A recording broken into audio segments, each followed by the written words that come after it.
Okay, hello Year 7. Welcome to this first lesson in fractions, decimals, and percentages, where we're going to look at some equivalent fractions. Now, I think you guys probably already know what fractions are, so this might be a review for some of you. First of all, we've dealt with a few different kinds of number systems. We've dealt with these, which are called the natural numbers, and that's just from 0, 1, 2, 3, and we can just count up by ones. And then we've got these, which are the integers. The German word for integer begins with a Z, which is why we use Z for integers. And these are whole numbers, but these can include negative numbers as well, as you can see here. And we still count these up and down by one. The next one is called rational numbers, and they're called rational numbers not because it's rational in the usual sense, but because we can write them as a ratio. So a half is like 1 out of 2 minus 3/7, 253 over 29. Any number where I write it as one integer over another integer is a rational number. We call all the rational numbers Q for quotient because we can take a quotient and we're doing a division. And a fraction is just like a division, which is something you're going to see very soon in this lesson. So let's now just take a look at some fractions. So I've got the most simple fraction here is a half.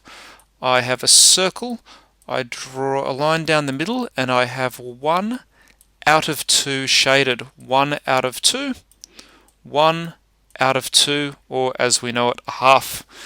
And notice if I now cut my circle into 4 pieces and I shade 2 out of 4, well, that's exactly the same as a half. These are the same things because I've just cut this one into even more pieces.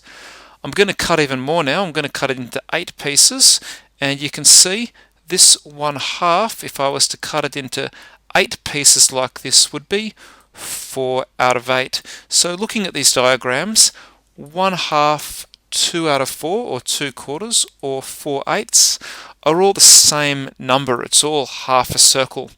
We say that a half is the simplified one because these are the lowest possible numbers I could have on the top and bottom.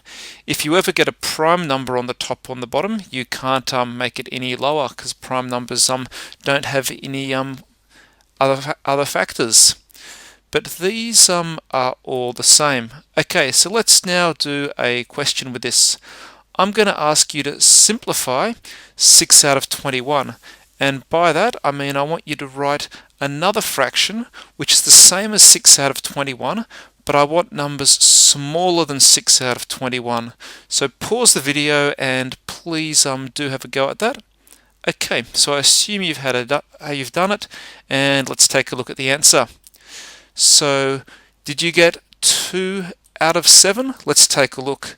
So here's 6 out of 21. I've got my circle divided up into 21 little sectors here. I drew this freehand, so it's not perfect, but there is 21 sectors, and I've shaded in 6 of them. Well, if I group these 3 together, these first 3, and these second 3, I can say this up here, this 2, 1, 2, out of these 7, is the same as this 6 out of 21 because I just made the diagram by copying 1 and dividing it up into even more pieces. And you can see what I did here. I divided the 6 by 3 to get to 2, and I divided the 21 by 3 to get to 7. So I had to divide the top and the bottom by the same thing. And another way you could have written this if you like, and I'm just going to write it here because why not? I could say 6 is 3 times 2, and 21 is 3 times 7, and then I cross out those 2 3's, and I get 2 out of 7. So that's another way that you can think of it. Okay, next one. I want you to fill in this missing box. So we've got 4 out of 11 equals to something out of 77. Please pause the video and have a go and see if you can work it out. Okay, so I assume you've had a go. So let's see if we can work it out. Now, what I'm going to do the process in reverse. I'm going to think, what did I times the 11 by to get to 77? And then I'm going to times the 4 by the same thing. and we know our times tables. It's 7 and times 7, so of course we can see that 4 out of 11 is 28 out of 77, and if we simplified the 28 out of 77, I'd divide the top and the bottom by 7, because 7 is the highest common factor of 28 and 77, and you learned all about highest common factors last term, and you'll get back to 4 out of 11. Okay, good. So let's now look at the next question. We're going to now take a look, and let's see, that was that one. Good. So we're going to be looking at some improper fractions. So look at what I've shaded in here. I've got 2 circles. I've divided them each into 3 pieces, and I've got a total of 1, 2, 3, 4, 5, 6 that I could shade in, but I've only shaded in 1, 2, 3, 4, and 5 of them.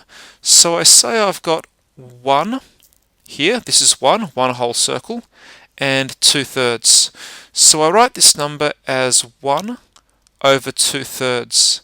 But notice that I've cut my circles up into thirds, because both the circles are cut up into thirds.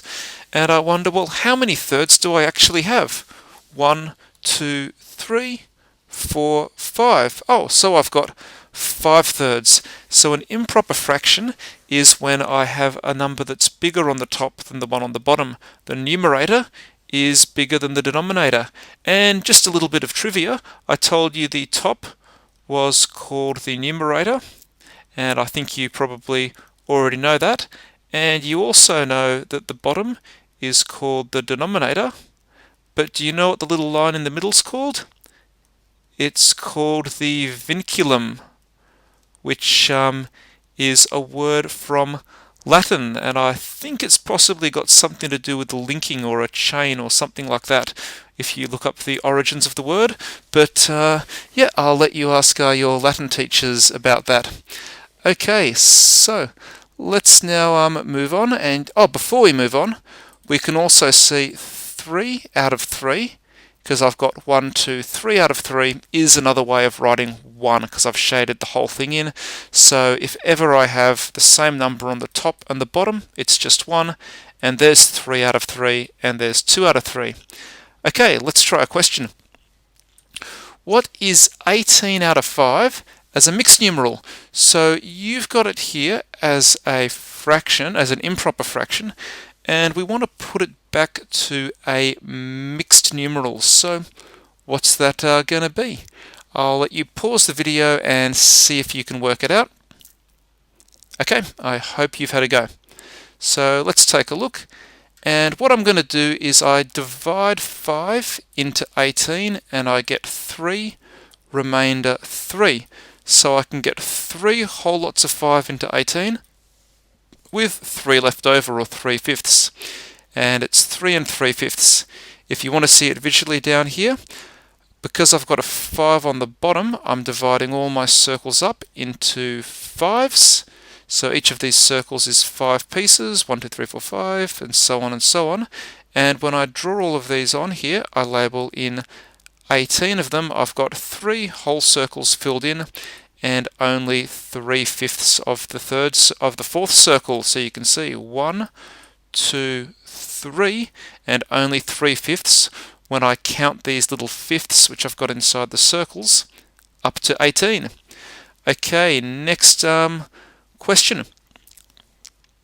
What is 5 1/3 as an improper fraction? So I want you to go the other way this time, and I've given you a mixed numeral. I want you to put it back to an improper fraction. Pause the video and have a go at that. Okay, good. I'm assuming you've had a go.